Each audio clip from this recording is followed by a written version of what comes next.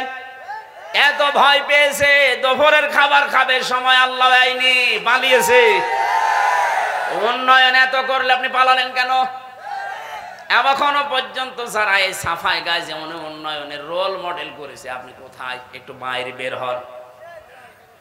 আপনি তো ঋণের বোঝা দিয়ে গেলেন, কষ্টের বোঝা দিয়ে গেলেন, হাজারো হতাশার বোঝা আমাদের এই জাতির উপরে চাপিয়ে দিয়েছেন। এই জন্য আপনার এত ভয়। কাউকে বিশ্বাস করে না, পরামর্শ করে কাজ করা না, উনি যা মনে যায় একক সিদ্ধান্তে করবে। এটা কোরআনের নির্দেশ না। 2 নম্বরে শোরা মানে সংসদ। শোরা মানে কি? 15.5 বছরের সংসদ ছিল। বলেন কিসের সংসদ ছিল? মমতাজের মতো মানুষ গান বলতো। এই সংসদ বাংলার মানুষের রক্ত ঝরানো টাকা দিয়ে সংসদ চলে, আর ওখানে বসে বসে উনি গান শোনে, হাওয়া দেয়। মমতাজের মতো উল্টা পাল্টা মহিলা, আর উনি হাওয়া পেয়ে এরকম তালি দেয়। লজ্জা করে না আপনার?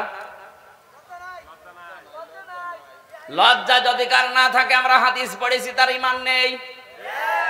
এটা আমি বানালাম? যার লজ্জা নেই তার ঈমান নেই, যার ঈমান নেই সে বেঈমান। সুতরাং একেবারে বাংলায় ফতোয়া দেওয়া যাচ্ছে যে উনি বেঈমান। এখন বলেন না, উনি হজ করেছে। আরে ভাই, হজ করলে যদি ঈমান থাকে তাহলে আবু জেহেল হজ করেছিল। হ্যাঁ, আবু জেহেল কাবার সভাপতি ছিল। ও কাবা ঘরের সভাপতি থাকার পরও যদি ও বেঈমান হয়, আপনি 560টা মডেল মসজিদ কেন 5 লক্ষ মসজিদ বানালো, আপনি বেঈমান। আমি আপনাকে বলছি না, এরকম কাজ যারা করবে। আমরা শুনতাম যে উনি ফজরের নামাজের জন্য যায় নামাজ খোঁজে, সকালবেলা উঠে। কেউ কেউ বলতো না ফজর নামাজ পড়ে উনি কোরআন শরীফ পড়ে। এই দুইটা যে পুরা ডাহা মিথ্যা কথা, জনগণ কিন্তু প্রমাণ করেছে। এই ছেলে মেয়েরা যাওয়ার পরে যায় নামাজও পায়নি, কোরআন শরীফও পায়নি। সে যা করতো করতো, আল্লাহ জানার উনি জানেন। এই জন্য ঋণের বোঝা যারা দিয়েছেন তাদের উপরে ভয় চাপিয়েছে। হামজা কে? খাদিজা বলতেছে স্বামীকে ভয় পাবেন না, কারণ আপনি তো ঋণের বোঝা, মানুষের কষ্টের বোঝা আরো বহন করেন। যারা বহন করে না, যারা চাপিয়ে দেয়, তাদের ভয়। এরপরে একটা একটা করে বহু কথা তিনি স্বামীকে শুনিয়েছিলেন। সত্যি আমরাও যদি ওইগুলো করতে পারি, আমাদেরও কোনো ভয় থাকবে না। আজ আমি বাস্তবে নাম ধরে বলছি শিক্ষার জন্যে। আগস্টের 5 তারিখের পর থেকে আজকের এই অক্টোবরের 17 তারিখ পর্যন্ত একটু মিলান।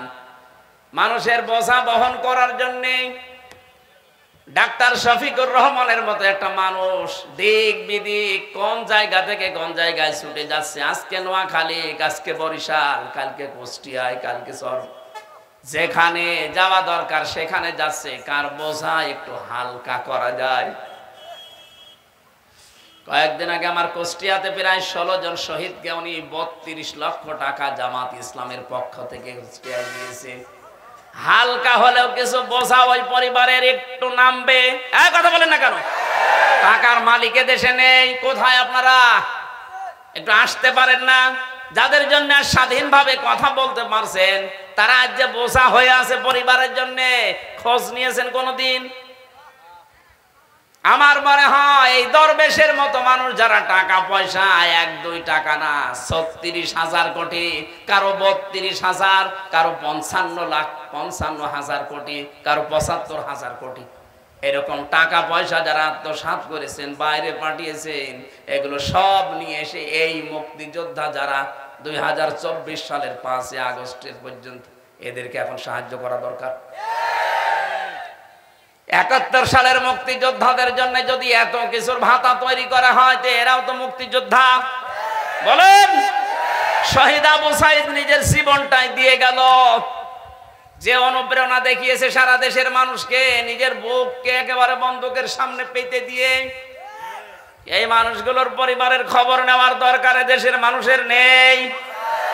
যারা দায়িত্বে আছে আমরা আহ্বান জানাবো, দেশে যত মানুষ শহীদ হয়েছে 5 তারিখের আগ পর্যন্ত আগস্টে প্রতিটি পরিবারের বোঝা যেন রাষ্ট্রের পক্ষ থেকে হালকা করা হয়। তাহলে এই দেশের ভয় থাকবে না, আল্লাহ ওই ভয় দূর করে দেবে। শোরা মানে সংসদ, সংসদই ছিল না, কথা বলবেন কি? সংসদে যারা বিরোধী দল হিসাবে ছিল আমরা দেখেছি মানুষ পোষা বিড়াল, যা বলে ও তাই করে। পোষা বিড়ালও এরকম হয় না, তাও মাঝে মাঝে একটু মেউ মেউ করে। আর কি পোষ মানিয়েছে আল্লাহ জানে আর ওরা জানে। এজন্য আমরা সাবধান থাকবো। সূরা শূরা পড়েছি, কিন্তু শূরা মানে সংসদ, শূরা মানে এমন সংসদ বাংলাদেশের সামনে গঠিত হবে যেখান থেকে জনগণের কথা, অধিকারের কথা বলা যায়। এরকম সংসদ আমরা চাই না। সবচাইতে ভালো সংসদ এই দেশে তৈরি হবে আল্লাহর কোরআন দিয়ে। এই কোরআনে কারিমের 500 আয়াত যদি সংসদে কায়েম হয়, এই দেশটা একটা মিনি জান্নাত হয়ে যাবে। আল্লাহ বলেন শারা'a লাকুম মিনাদ-দ্বীন, আমি নির্ধারিত করে দিলাম, বিধিবদ্ধ করে দিলাম দ্বীনকে। দ্বীন কি? দিন মানে এখানে রাতের পরে যে দিন আসবে এই দিন।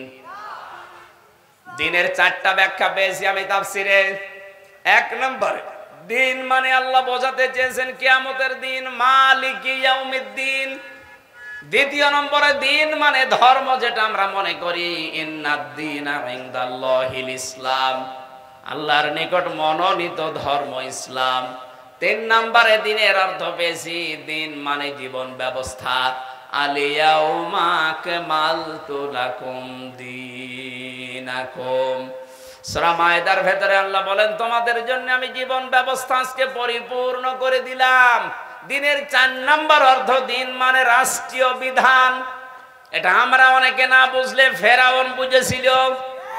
সূরা মুমিনের 26 নম্বর আয়াতে আল্লাহ বলেন আকালা ফিরআউনু দারুনি আকতুল মূসা ওয়ালিয়াদউ রাব্বা ইলা আখিরি আয়া। ফেরাউন বলেছে আমরা ছেড়ে দাও, আমি মূসাকে হত্যা করব, সে তার রবকে ডাকো, কারণ আমি আশঙ্কা করছি সে আমাদের দিন পাল্টিয়ে দেবে। এখানে দিন মানে রাষ্ট্রের আইন। সুতরাং দিনের যে অর্থগুলো বললাম, এইগুলো আজ দেশের জনগণ যদি আমরা জানতাম, বাস্তবে যদি মিলাতে পারতাম, এই আয়াতটা যদি সামনে নিয়ে আসতে পারতাম, আমরা মনে হয় এই দেশে ইসলাম কায়েম করে ফেলতাম। এটা এত গুরুত্বপূর্ণ বিধান এই দিন। আল্লাহ বলেন হে নবী, আপনাকে না নূহ আলাইহিস সালামকে আমি এই নির্দেশ দিয়েছিলাম, আপনাকেও দিলাম। এমনকি আপনার আগে আমি ইব্রাহিম, মুসা, ঈসা এদেরকে একই কথা বলেছি, আনাকিমুদ্দিন, যে আমার দিন কায়েম করো। এই কথার এত গুরুত্ব দিলেন কেন? পৃথিবীর প্রতিটি নবীর ভেতরে আমরা যতটুকু ইতিহাস জানি, 25টা নবীর ইতিহাস কোরআনে আছে। অন্যান্য লক্ষাধিক নবী আল্লাহ দুনিয়ায় পাঠিয়েছেন। আমার এই ছোট্ট জীবনে আমি শত নবীর জীবনী পড়েছি। তাদের শরীয়তে হয়তো কিছু না কিছু কম বেশি ছিল, কিন্তু প্রতিটি নবীর শরীয়তে এই কথাটা প্রত্যেকটা জায়গায় ছিল, আনাকিমুদ্দিন, দিন কায়েম করো। ওয়ালা তাতাফাররাকু ফি, এই বিষয়ে কোনো মতপার্থক্য করা যাবে না, কোনো ফতোয়াবাজি এখানে চলবে না। সুতরাং এ দেশে দিন কায়েম করা লাগবে, এইটাই ফাইনাল। এ বিষয়ে কোনো ফতোয়া নেই। হ্যাঁ, মতপার্থক্য আমাদের অন্য বিষয়ে থাকবে। প্রতিটি নবীর ভেতরে শরীয়তে কম বেশি ছিল কিছু কিছু, কিন্তু এ বিষয়ে কোনো কম বেশি নেই। প্রত্যেকের শরীয়তে এটা আনাকিমুদ্দিন, দিন কায়েম করো, দিন কায়েম করো। গুরুত্বপূর্ণ বিষয় কেন? কারণ দিন কায়েম হলে হালালকে হালাল, হারামকে হারাম জেনে ছেড়ে দেওয়া যায়। কথা বলেন না কেন? মান করাল কোরআনা ফাস্তাজহারাহু, কেউ যদি কোরআন পড়ে আর কোরআনকে বিজয় করার জন্য চেষ্টা চালায়, ফাহাল্লা হালালাহু ওয়া হাররামা হারামাহু আদখালাহুল্লাহুল জান্নাহ, ও তখন হারামকে হারাম, হালালকে হালাল জেনে মানতে পারবে। তাহলে পৃথিবী হয়ে যাবে তার জন্য একটা মিনি জান্নাত। জোরে বলেন সুবহানাল্লাহ। আল্লাহ পাক বলেন হে নবী, এই কথাটা আপনি যখন মুশরিকদেরকে বলবেন, তারা কিন্তু মন খারাপ করবে। কে বলছেন? কাবুরা আলাল মুশরিকিনা মা তাদউহুম ইলাই। এই কথাটা মুশরিকদেরকে বললে ওরা রাগ করবে। সুতরাং বাংলাদেশে যারা মুশরিক, যারা শিরিক করে, তারা দিন কায়েমের কথা শুনলে রাগ করবে, অন্য কেউ রাগ করতে পারে না। এখন যে আলেমগুলো দিন কায়েমের কথা শুনলে রাজনীতি মনে করে, দুনিয়ার কাজ মনে করে, ফিতনা মনে করে, ওটা আলেম না, ওটা জালেম। এই 15.5 বছরে দিন কায়েমের বিপক্ষে অনেক আলেম ফতোয়া দিয়েছে না দেয়নি? এগুলো জালেম। আল্লাহু ইয়াজতাবি ইলাইহি মাইয়াশা, আল্লাহ যাকে নির্বাচিত করেন, মনোনীত করেন, তাকে দিন কায়েমের জন্য রাস্তায় নিয়ে আসেন।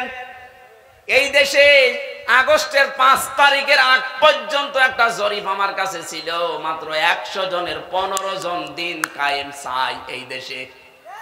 কিন্তু এই 2 মাস কয়েকদিনের ব্যবধানে একটা রিপোর্ট আমি পেয়েছি আল জাজিরার, ওনারা জানিয়েছে বাংলাদেশে এখন 100 জনের 58 জন মানুষ চাইছে দেশে দিন কায়েম হোক। সুতরাং এই পার্সেন্টেজ যেন আরো বাড়তে থাকে।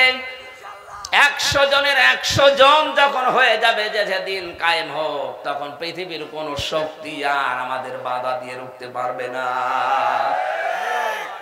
ওয়াহদি ইলাইহি মাইয়ুনিব, আল্লাহ পাকে নিজে বলছেন ওয়াহদি ইলাইহি মাইয়ুনিব, যে ব্যক্তি আমি আল্লাহর অভিমুখী হতে চাই তাকে আমি এই পথ দেখাই। সুতরাং আমাদের মন তৈরি করে এই দিকে ফিরে যদি আমার আসার চেষ্টা হয়, আল্লাহ নিজে আমাদেরকে তার দিন কায়েমের জন্য মনোনীত করে নেবেন। আর এইটাই আমার জীবনের আসল পাওয়া। কথা বলেন না কেন? আমি যদি দিন কায়েমের জন্য আল্লাহর কোনো কাজে না লাগি, তে আমার জীবন দিয়ে করব কি? আমি তো আর 60 বছর 70 বছর পরে এখানে বসে থাকতে পারবো না, এমনি বিদায় নেব। সুতরাং আমাদের উচিত হচ্ছে আমার জীবন, যৌবন, আমার মরণ, আমার যা আছে দুনিয়াতে সব দিন কায়েমের জন্য আমি অক্ষ করে দিলাম।